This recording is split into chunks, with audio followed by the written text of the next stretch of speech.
Hello and welcome to Let the Stones Speak. My name is Christopher Eames. I'll be your host for today's program. I'm coming to you today from the location of the tabernacle, or the replica of the tabernacle, here in Timna in southern Israel. We came here to interview Professor Erez Ben-Yosef of Tel Aviv University. He's the director of the Timna Valley Project, and currently they're undergoing a several week-long excavation and survey here at Timna.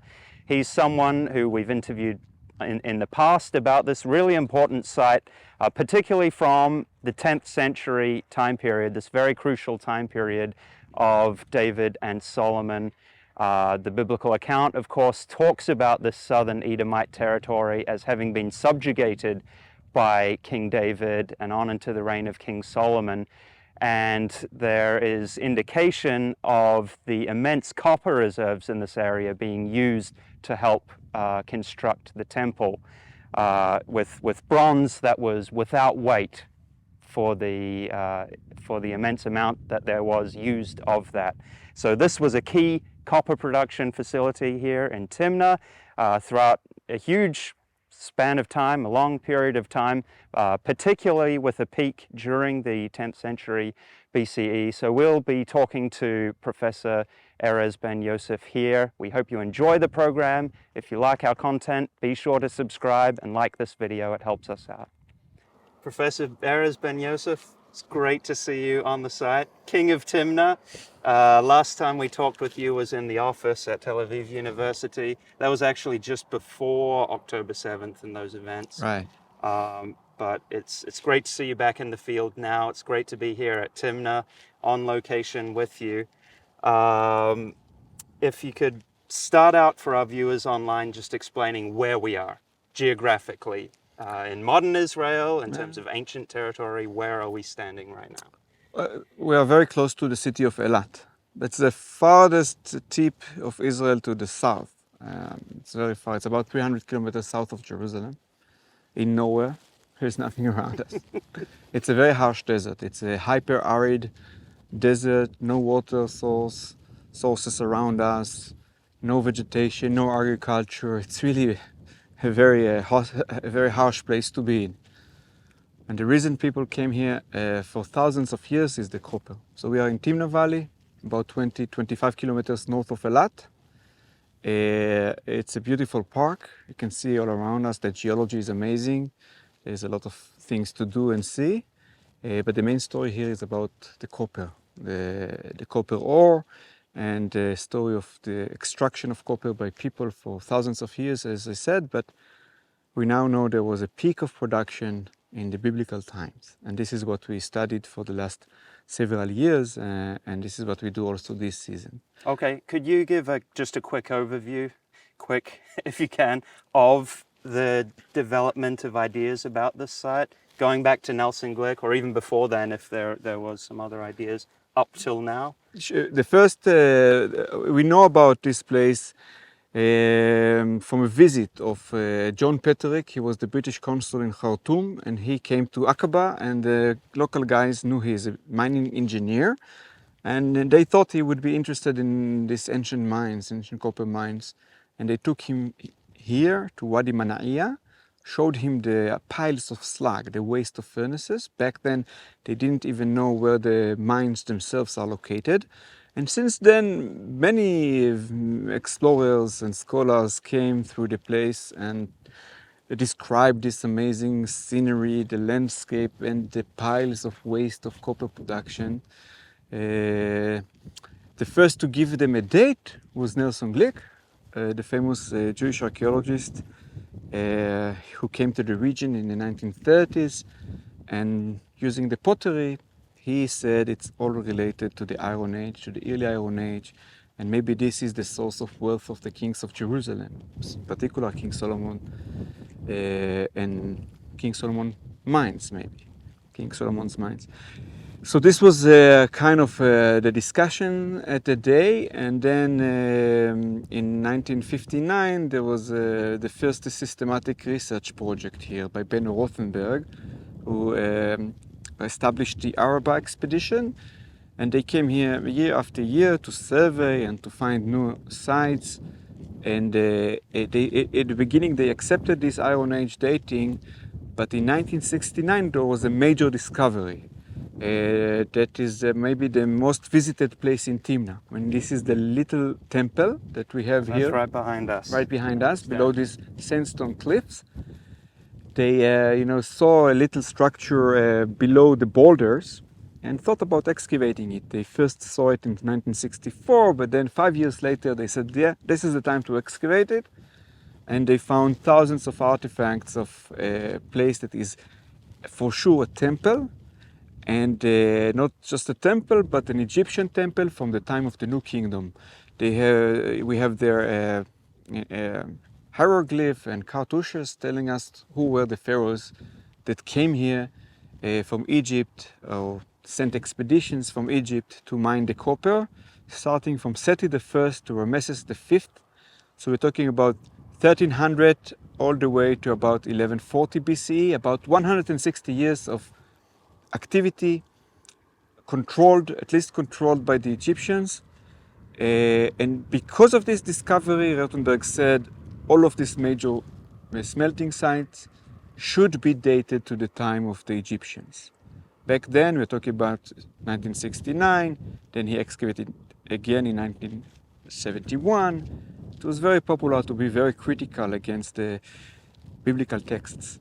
And he, had some arguments with Nelson Glick about that not being Solomon's mines, and there is no connection to Jerusalem, it's not even the right period, and there is no pottery from Jerusalem here, until he eventually convinced Nelson Glick and Albright in 1971, just before both of them died. They died in 1971, Albright as well, they died the same year. And they accepted his chronology, they accepted his reconstruction of an Egyptian industry, an Egyptian enterprise that lasted for 160 years. And the story about Solomon and the biblical period was really forgotten. And when I came here first, in 2009, we thought we know everything there is to know about the place. A major Egyptian industry, and a little bit here and there from other periods. As I said, there are thousands of years of history. The earliest sites are dating back to the Chalcolithic, to the 5th millennium BCE, and the latest sites are from the early Islamic period, let's say 7th and 8th centuries AD. So that's got to be one of the longest operating copper mining places in the world, right? One of the few mines that operated for so long. And more than that, and this is a very important point, it was not destroyed by modern activity. Because when we archaeologists go to seek other mines, and it's very interesting to many archaeologists all over the world, this technological change and how people were using the natural resources through the ages.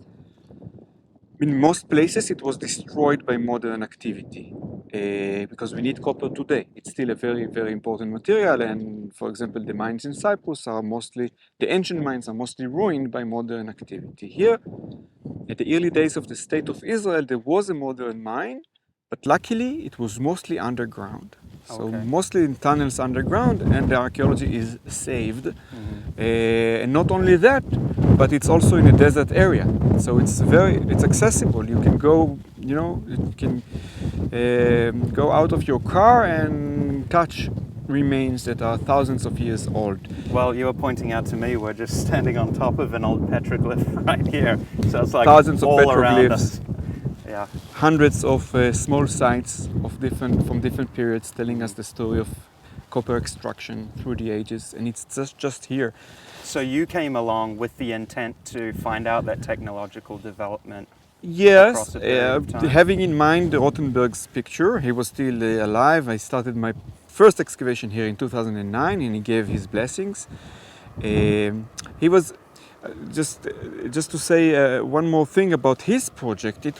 He was the first to realize how important Timna is for the reconstruction of ancient technologies, and that metallurgy, ancient metal production, is the most sophisticated, the most complex technology of ancient times. So if we want to learn something about the interaction between people and the natural environment, and also about technological evolution, how ancient people invented stuff, how they got some technological progress, this is the best place to learn all of that kind of things. And he established what we called the sub-discipline of archaeology, which is called archaeometallurgy, the study of ancient metals and metal production technologies and all of that. And I did my PhD in archaeometallurgy with Professor Tom Levy in San Diego, working with him in the mines in Jordan. And I was interested in technological questions, in this magic of how people took the green rocks, put them somewhere in a furnace, very sophisticated one, and got this red metal that they can melt, they can mix with tin to get bronze. It's amazing. It's like a magic, the alchemy of the Middle Ages. It's like fantastic stuff.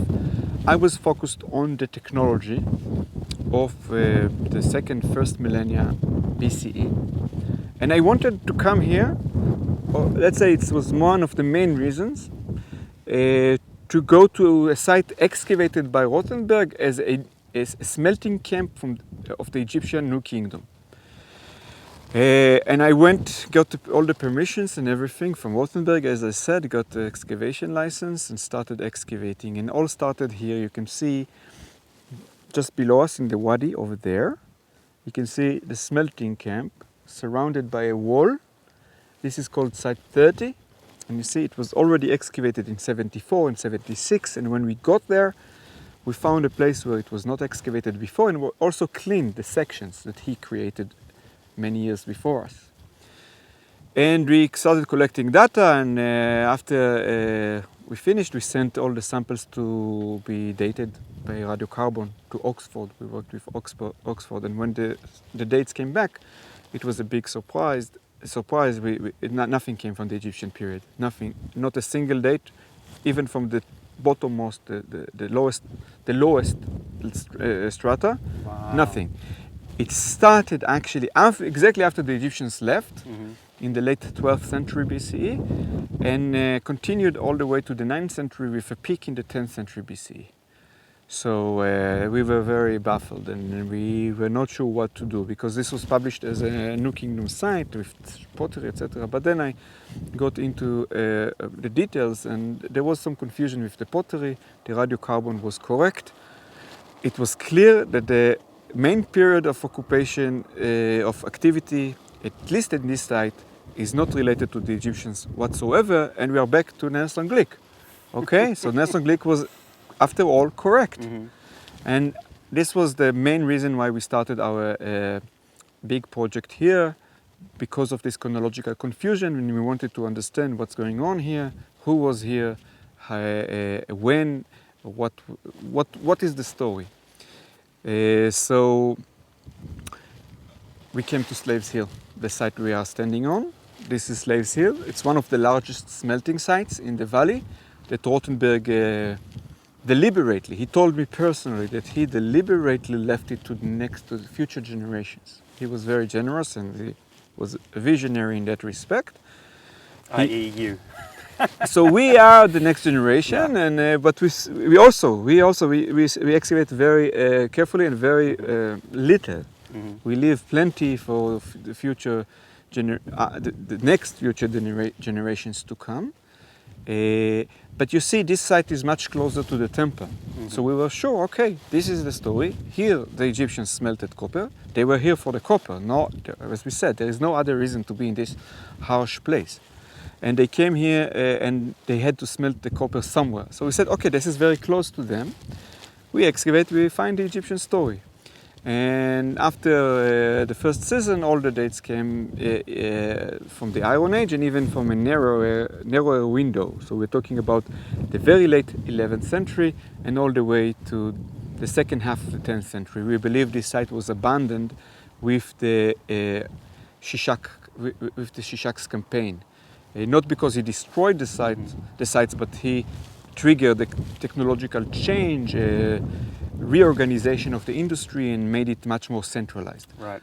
And those dates for anyone who knows the chronology, are incredibly significant because that's the very time block specifically of David and Solomon. It's exactly the time of the End United of the Monarchy. 11th to second half of the 10th, precisely. So that's an amazing change in the archaeology of the region, of the south, of the deserts, of Edom. It started actually with the project, American project in Jordan, that I did my PhD as part of this major project of Tom Levy. They've shown that the mines there that were considered to be an Assyrian imperial activity should also be dated yearly to the 10th century BCE.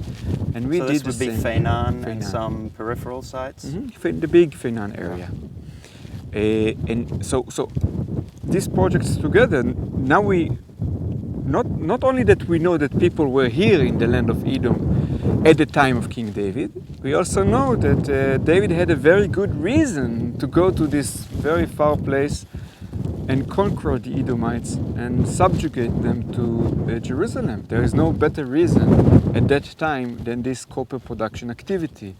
You really cannot exaggerate the importance of this industry at that time period, and it was not a small scale. It was not for local consumption. I'm talking about this, as the researchers and the teams that work in the Araba, it's very clear to us because we can see the amount of slag. It's the black material behind us. All of this I was about to ask, yes. So this is the slag. This is the slag. It's all the waste of furnaces. All of that is, you can calculate the amount of copper that was produced here every year. We can do this calculation shortly if you want, but we knew that it's a huge amount of copper. Nobody listened to us, but now we have more and more teams that study the copper itself, copper objects from Egypt, from the Arab, copper objects from Greece. A German team a few years ago published artifacts from Olympia and Delphi, 10th century, 9th century, from the Araba, copper objects from Lebanon, etc. I think every place in the Eastern Mediterranean and maybe even in the greater region, if you test the copper artifacts in this particular time, you will find that it is from the Araba. So for this a short window of time, or not so short, a few hundred years, the Araba became the major copper supplier of copper for a huge region. Right, that's going well into the Mediterranean region. In the Mediterranean, into Greece. From here, the middle of nowhere. From here. And this is a really this is a game changer in our understanding of the period from many different perspectives. One of these perspectives is related to the economy of the people around the region, so the Edomites in particular, but everybody else around the trade routes. If you take copper from Timna and you want to go in Feinan and you want to go to Gaza to trade with on the Mediterranean, you have to go through the Beersheba Valley. Who is controlling the Beersheba Valley? Everybody that was on these trade routes could have benefited enormously from this very lucrative industry. And the archaeology we won't be necessarily able to find evidence for that because the metal is very precious. You can remelt it, you can recycle it, so it doesn't leave a lot of traces. So the local peoples could have benefited enormously without leaving a direct trace of this usage of copper. So, as I said, this site was also dated to the 10th century, and the same time frame exactly as this is about 100 years. This is about 200 years. Okay. This site was longer because after this site was abandoned, the other site continued to operate with a better technology. Actually, there was a major change in this transition, including the first introduction of domesticated camels to the region. In this site over there, which continues into the 9th century, we have the earliest camel bones in the entire Levant. So it makes sense, right? This is an industry in the desert, trading with the Mediterranean. If there was a new technology for transportation, they would be the first to use it in this region. It does make a lot of sense, and we also published this observation. But anyways, this is really a narrow window of 100 years, there are 200 years, but where are the Egyptians? So we continued, we excavated another site, site 15, nothing Egyptian. We excavated another site Site 35. Site 35, it's all the wadi below us. It's full of slag and little structures. This site might began in the latest phase of the Egyptians in the early 12th century, but it is mostly 11th century. The only site in the entire region that we know to have activity in the 13th century is site 2, the mushroom site, and it's cited is also open to visitors, like the temple. So there the signs are correct because the signs were done in the days of Rothenburg, and it says it's an Egyptian smelting site, and this is correct. It's the only site where we have pig bones, and it makes sense because in that period only the Egyptians and the Philistines ate pig, and the local peoples, including the Edomites and the Moabites and the Ammonites, did not eat. Consume pig. So out of these 10 big smelting camps, only one is related to the Egyptian period per excellence, and all the others represent the period after the Egyptians left the place. And they did not leave because the copper ended, but just because, they had big troubles back at home. This Bronze Age collapse. The Bronze Age collapsed, and they didn't come here again almost ever. Shishak was, Shoshank the First did have some interest in the region, but he did not control the region. He came for a specific campaign made to make sure the copper gets to Egypt and all of that. This was the time of the locals after the Egyptians collapse. And not only the time of the local people, but the time of the tribal nomadic society in the region of Edom. Similar thing, I believe, is relevant. It happened in the hill country. And this is getting into what I think you call the architectural bias. Exactly. So, yeah, maybe you could explain that to us. Because we don't see any big homes or dwellings or stone settlements here. But we do see evidence of people being here doing a lot of work. This is exactly the point, that we don't have any empires in the background. The Assyrians are not relevant to the region for a few hundred years, and the Egyptians just left, and we have only the local nomadic tribes. And what we excavate is not their dwellings, it's not their cities, it's not their villages. It's industrial sites that they came to these sites year after year after year, but they were nomads. It's clear that they were the dwelling where they lived was in tents all around us, and usually they came from probably places with more water and things like that. They came here with tents, and this is really this is a big challenge for the common assumption regarding nomads of this time, because the common assumption is that the nomads in the early days of the biblical period were like the Bedouins of today. So they were not very powerful, they were a simple society, they could not be part of any kingdom. This is a research assumption, it's nowhere to be found in the Bible. On the contrary, the biblical story is all about the power of nomads, of tribes, the tribes of Israel, the tribes of Edom.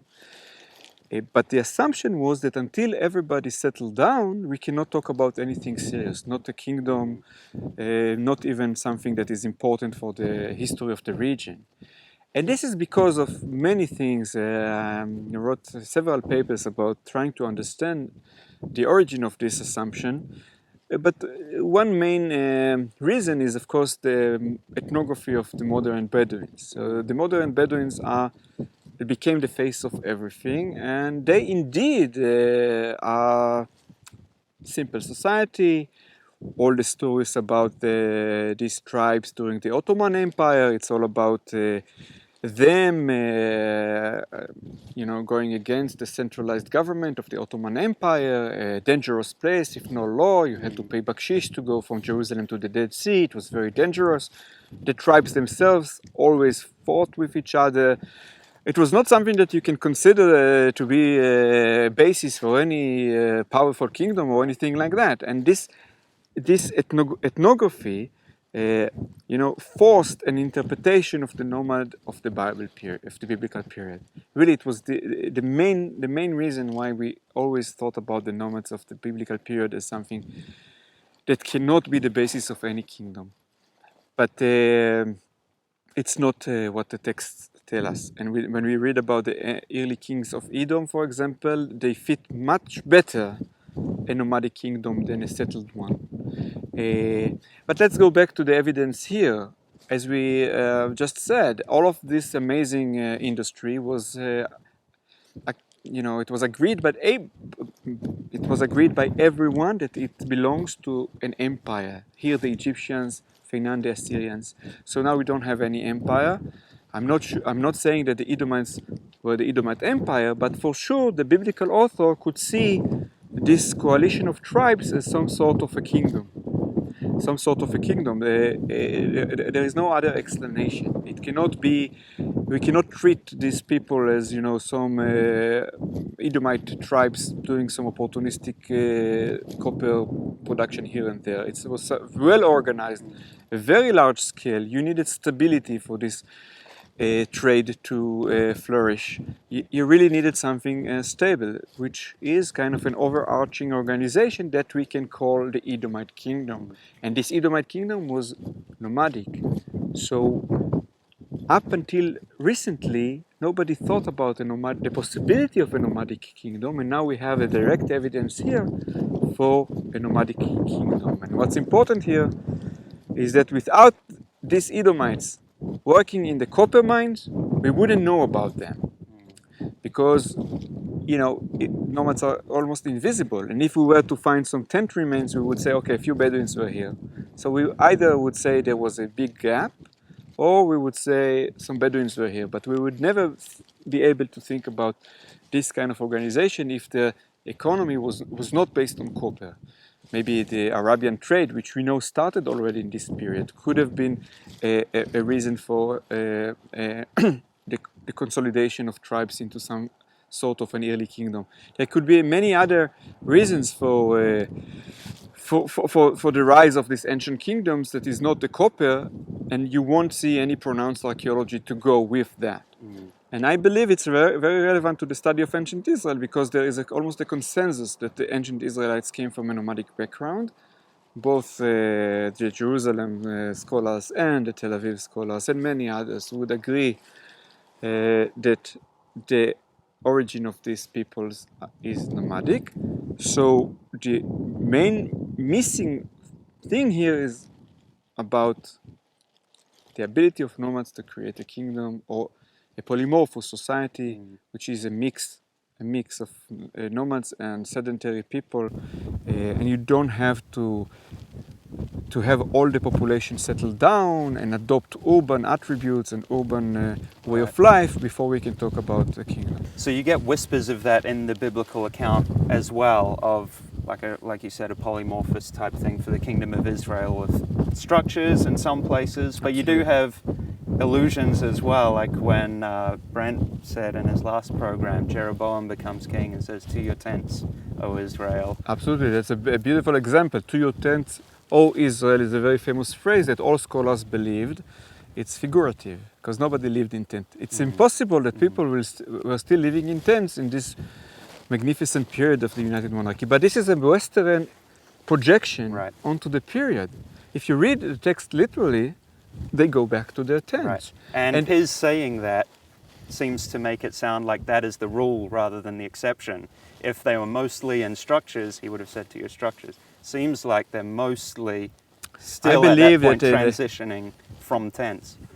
I agree completely, and I think that even archaeology tells us that in the 10th century there is the majority of the populations was still living in tents. Why? Because if you count the number of people, that's what archaeologists love to do. And that's what Finkelstein, for example, did for the 10th century Judah. He counted 5,000 people, and then he went on to say 5,000 people cannot hold any significant kingdom. It's a very small group. We cannot talk about anything sophisticated. How does Finkelstein count the people in Judah? By what he sees, meaning that only the sedentary part of this population is visible to us archaeologically. So we can say and count the number of of people according to the built structures. Okay, if you go with this method to the early 8th century, you get in the area of Jerusalem about 40,000 people. If you go to the Shvela, it's even more amazing. From 1,500 people, you go to 50,000 or 100,000. It depends who you ask. You cannot explain this growth of population by natural, growth of population. There is no model to explain that just by the natural growth of population. A lot of procreation cannot explain that. There is no way. So scholars were struggling with that. So some scholars suggested that more people came from the outside. Other scholars critiqued Finkelstein's observations, said he was wrong. But the answer is much simpler. They were always there. They just became more and more visible because of the transition into sedentism and into settlements. So there is a lot of evidence that tell us that in the 10th century, the population was still kind of nomadic, and it was not a very rapid process. Like, people say, okay, the early Iron One, we see these little villages, and this is all the entire population. If you do agree that the origin of the Israelites was nomadic, it doesn't make any sense that they became settled overnight. Right, it doesn't make any sense. It was probably the excitement of the archaeologists, the first archaeologists that were able to see them. So they wanted to stress that they can see the ancient Israelites. They were so excited. So they said that we can see all of them, and this is the picture, we can tell you what happened. But the real picture is probably that they saw a tiny fragment of the earliest families that settled down. It's like a small farmsteads, and it was very temporary. Many of these sites are very short-lived. So this is a much more realistic picture, that we see only a fragment of a much bigger picture. With the years, with the generations, we see more and more people settling down, but it took a long process. The Bible itself tells us that one big tribe, the sons of the Rechabites, continued to live in tents all the way until the end of the Iron One. So it says there clearly. Yep. So it's very clear that the earliest phase of the ancient Israelites was a mix of nomads and settled people, and they came with a nomadic culture. So it was not the first thing on their mind to build huge palaces and stone monuments. It was not their tradition. And people that are looking only for that, they are doing, it's kind of a bit misleading because they are using a bit anachronistic. It's not necessarily relevant to even the comparison with the Philistines, with their urban culture, and saying, here we have a big city like Gath with walls, and in the Judean country and Judean hills, we don't have that. So that's how the poor, miserable people of Judah, and here it doesn't. It's like comparing apples and oranges. It doesn't make sense, and it's all coming from here, because here they came year after year, nomads, and you ask yourselves, they did got a lot of wealth, and some scholars some believe of the rich finds that you've discovered, incredible wealth. So. This is another misconception, that as soon as the nomad will have some money to build a stone house, they will do it.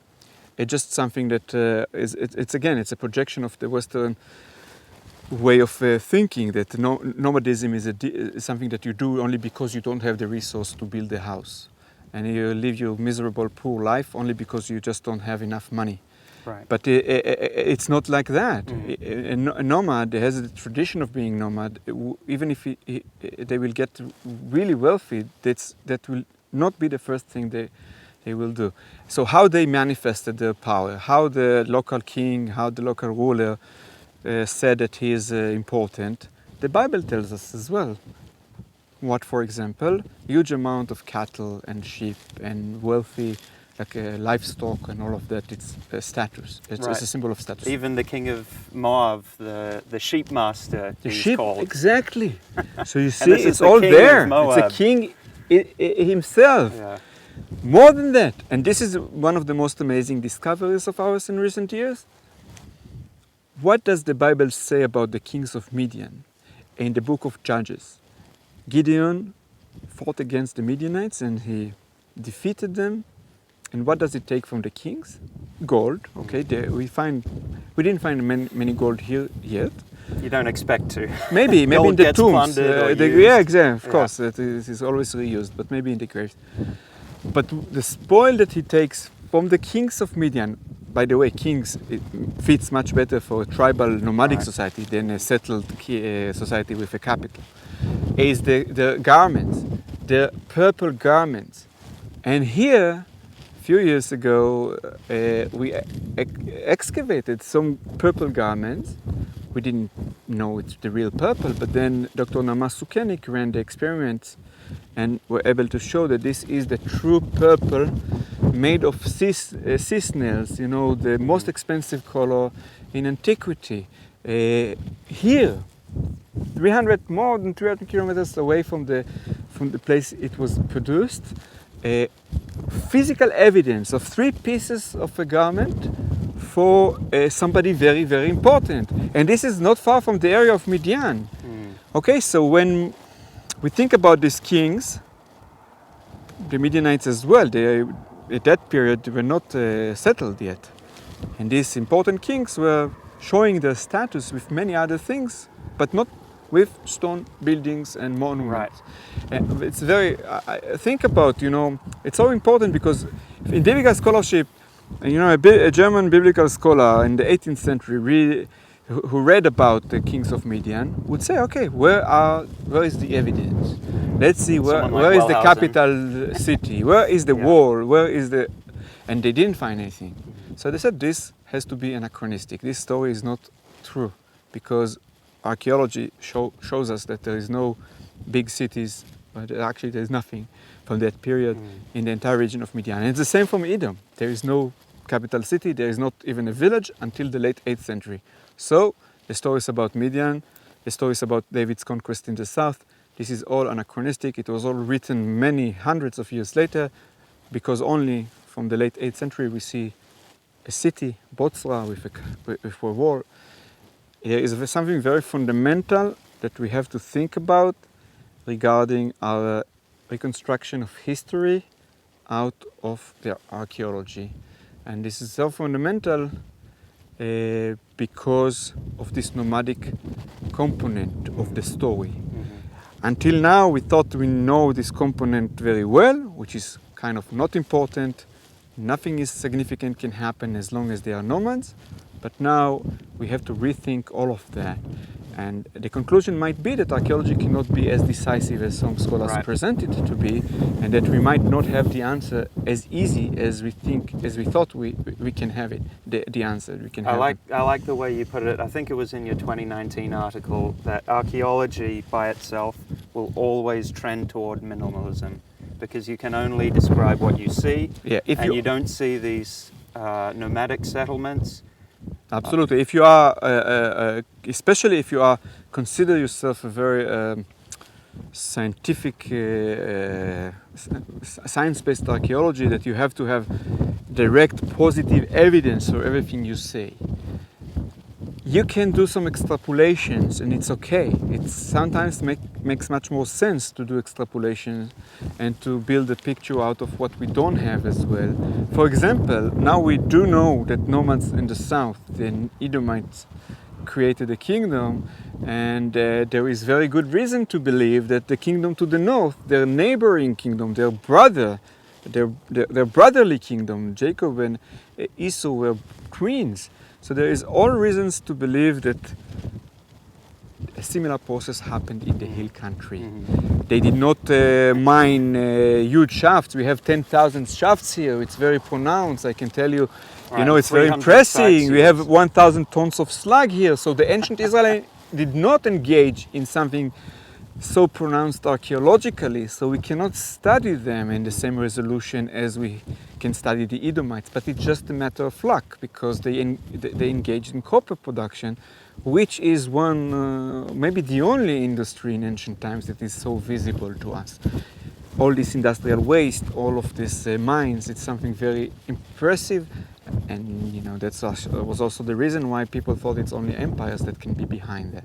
And that's why this kind of archaeology here is so key as well, because you can compare it directly to other sites like Feinan and compare how the technology develops, how it's being shared. And that's one of the big reasons that we know there was this broad control over this area, because you can see that that progress. You've done your homework, Chris. You could say that a little bit. It's our paper from 2019.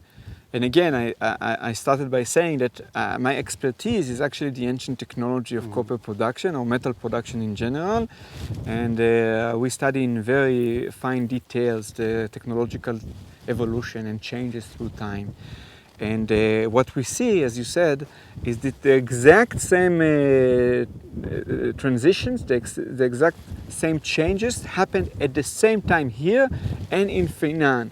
And in this kind of a very sophisticated technology, and sometimes it's even a secret, like metallurgists kept their knowledge as a secret. It was something that you could trade with.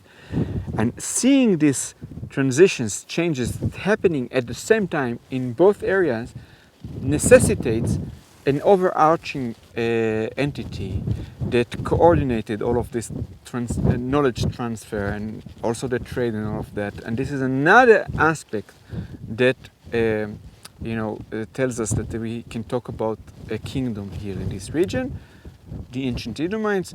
There is an argument.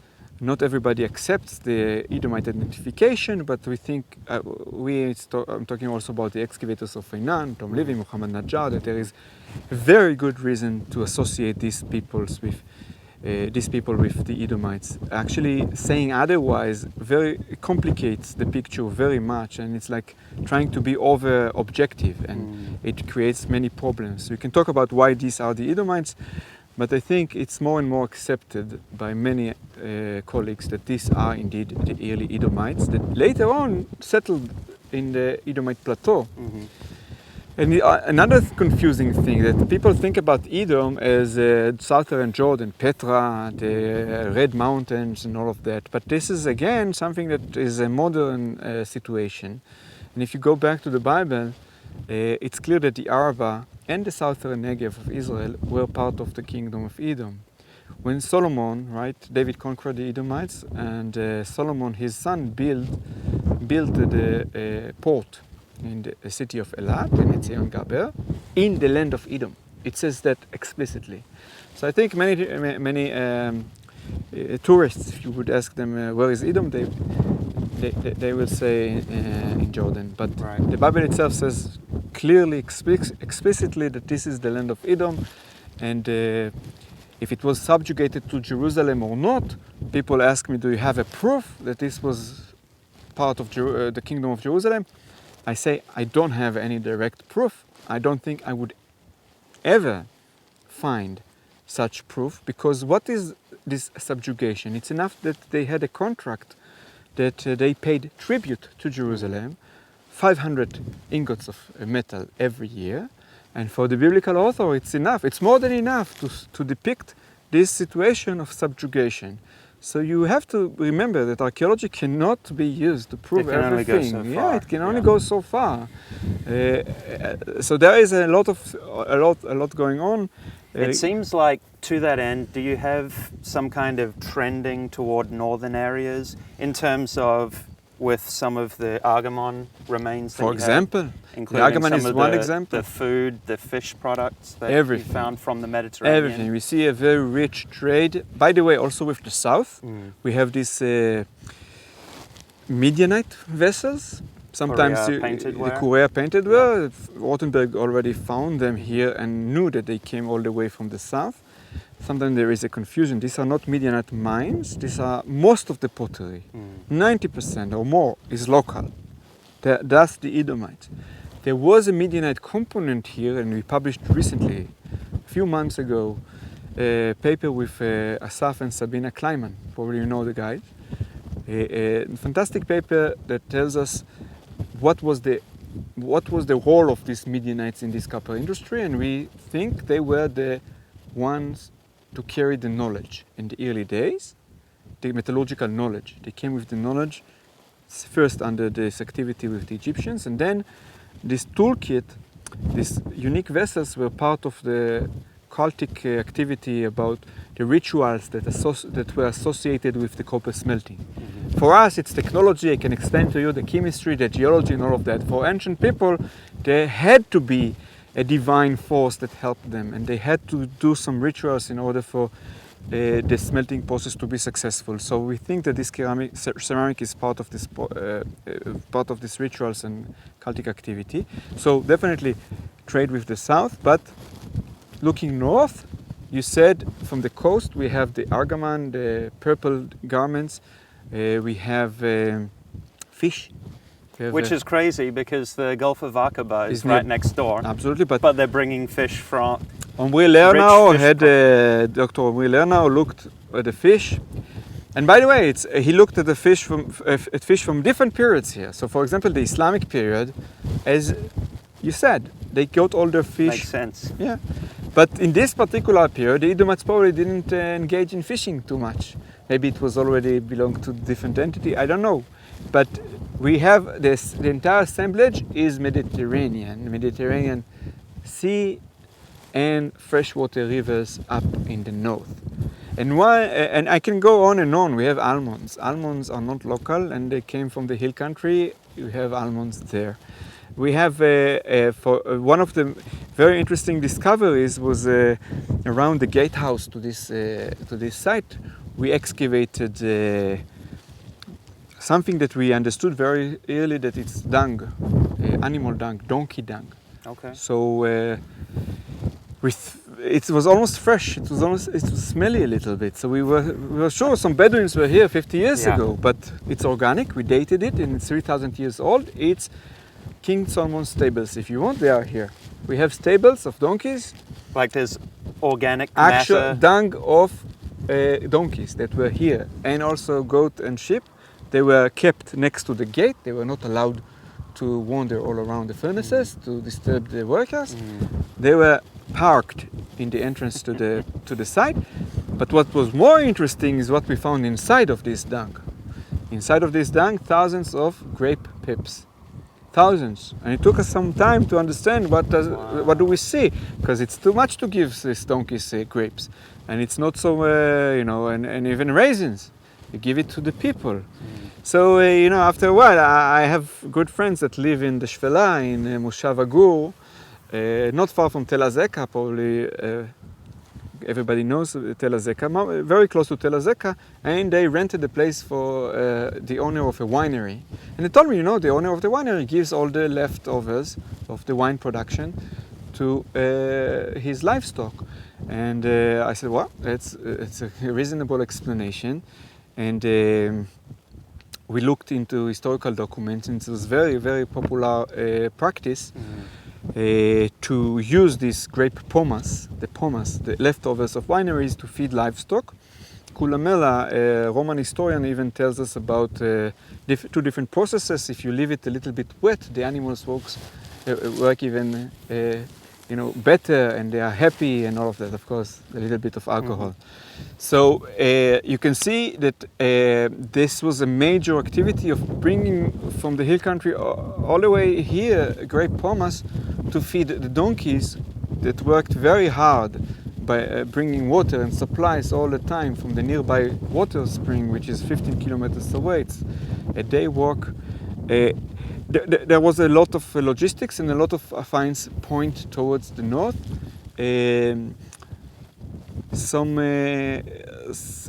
people said, they could be in the Nabatean period and maybe earlier. They could grow grapes in the Negev. There are some evidence. But together with other experts, especially Dr. Daphna Langot, she was able to show pollen of wild flowers that grow only in the hill country. So we have very strong evidence for this massive trade.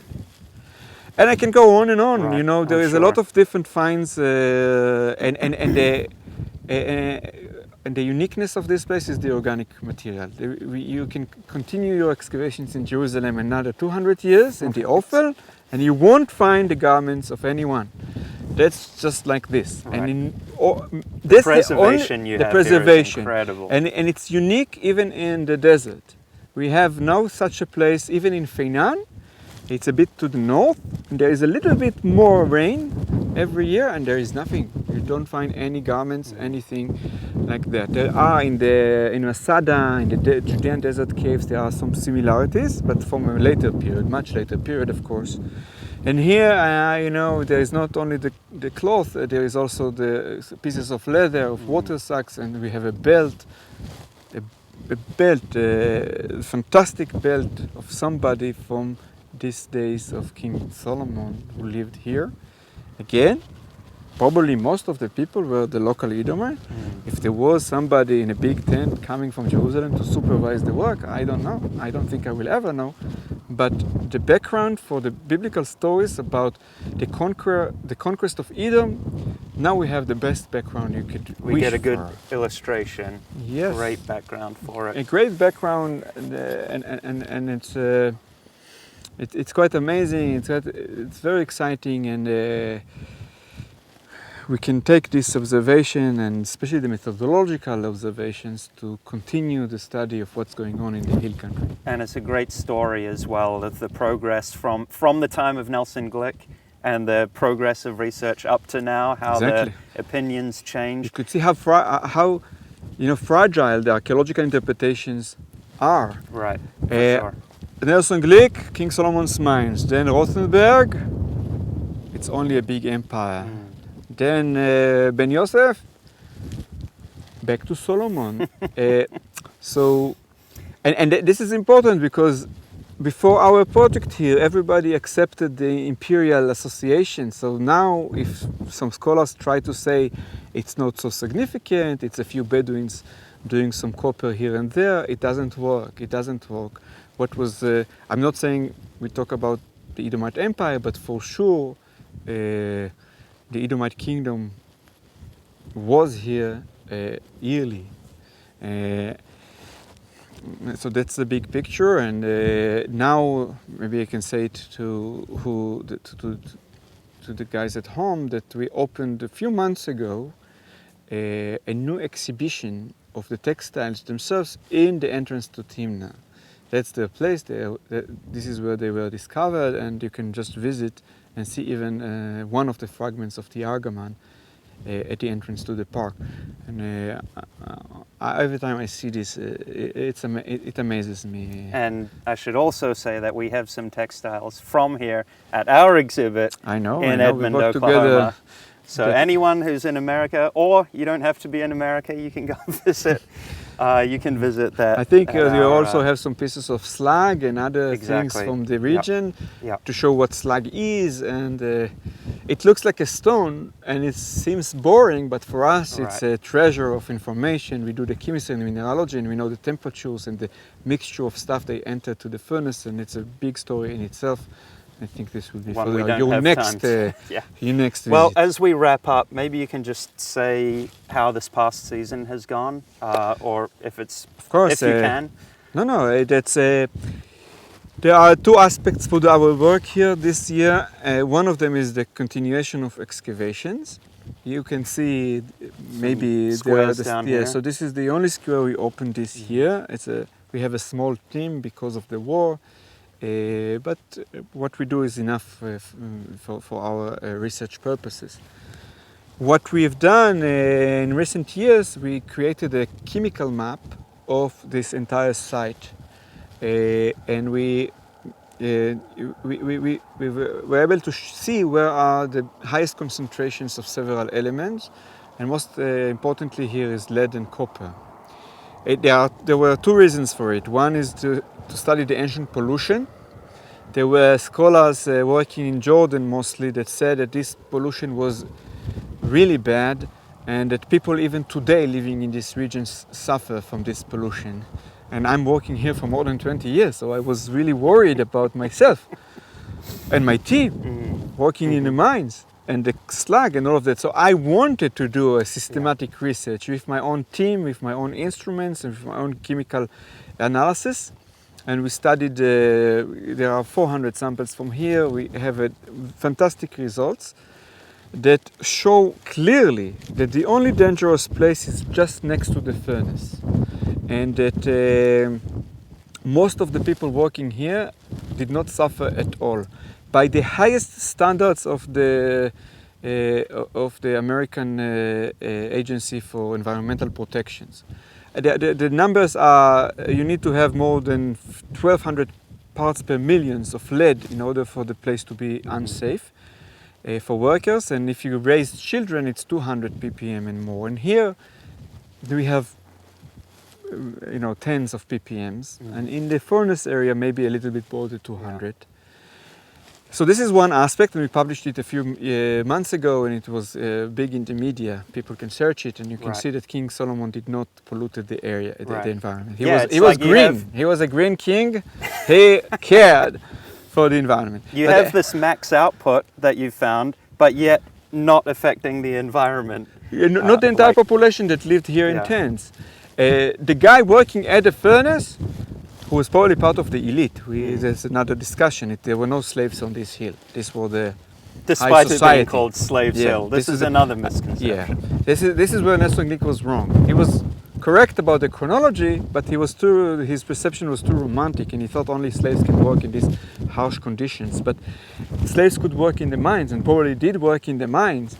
But here, the smelting, the most sophisticated technology, as we said, is something for very, very skilled craftsmen. It's something that, it's a magic, it's a secret, it's, anyone that knows something about metallurgy will understand that, and we see it in the material culture. The purple garment is from here. So they were associated with the elite, with the rulers and all of that kind of stuff. But this guy that was working at the furnace did suffer from pollution. He didn't probably live longer. We know that lead especially, and there is lead here in association with the copper. Lead is the more dangerous element. We have here lead, and we know that it's very poisonous, and probably the guy specifically working at the furnace suffered from pollution. But the rest of the population, back then and today, are safe. So you're okay. I'm okay, according to my observation. But the other reason to do for the survey is that we thought that maybe that was our hypothesis, that where the concentration of copper and lead is the highest, that's where we can find the furnace bottom, which is very rare. The problem with reconstructing the technology is that every time they smelted copper, they broke the furnace, because the copper sunk to the bottom and they had to extract it. So we never find intact furnaces. And then we just find fragments, and it's very hard to say exactly what was the shape. And if we are lucky, we can find the bottom of the furnace. And we thought, we went with this map of chemical concentrations, and that part of the square we found exactly where the highest concentrations of leaded copper were. We found intact furnace remains. It was the last day of last season, so now we came back to expose this furnace, the bottom of the furnace. So this is the reason for this excavation here. The other thing we do, starting a few years ago, is a big survey of the valley. Again, when I started working here, we thought we know everything there is to know about the valley. That this was an Egyptian industry, an Egyptian copper production site, and that Rothenberg documented all the archaeological sites in the valley, and nobody was excavating here. There was no, so probably we thought there was no reason to excavate. But then every time we started a project of documenting all of Rothenberg's sites with modern instruments, the drone, the digital photos and everything, and every time we went to one of his sites, we found more sites. We understood that there is more to discover. And when we went back to his papers, we didn't read them carefully, because he said specifically that he surveyed intensely only like a 2 by 2 kilometers area next to these cliffs over there. So he never claimed to survey the entire valley. So this is what we do this year. We have several teams walking around, documenting Rothenberg sites, correcting some of the mistakes that we have in the literature with coordinates and things like that. We use differential GPS. He didn't have any GPS, everything. So we correct his information, we add new data, and we find more and more sites. We found until now about 100 plus new sites, including some important ones with a lot of slag, like more to the calculations of how much copper was produced here. We can add now more and more with some everywhere. When you have more than a few hours, we can go for a walk, and I will show you new sites that were not known before. You know, in Israel, to find new sites, it's almost impossible. So intense archaeology. But again, because we thought Rothenberg found everything and walked in every wadi, nobody really did anything new here. And now we do it systematically, and eventually we'll map the entire region, and we'll have all the sites and have the big picture. It's so amazing survey and work. excavation. And so you've got 2 more weeks, I think, of this. So all the best to you. Thank you so much, Erez. Thank you for Always coming. a pleasure. Always a pleasure, yes, for me too. בהצלחה. תודה רבה.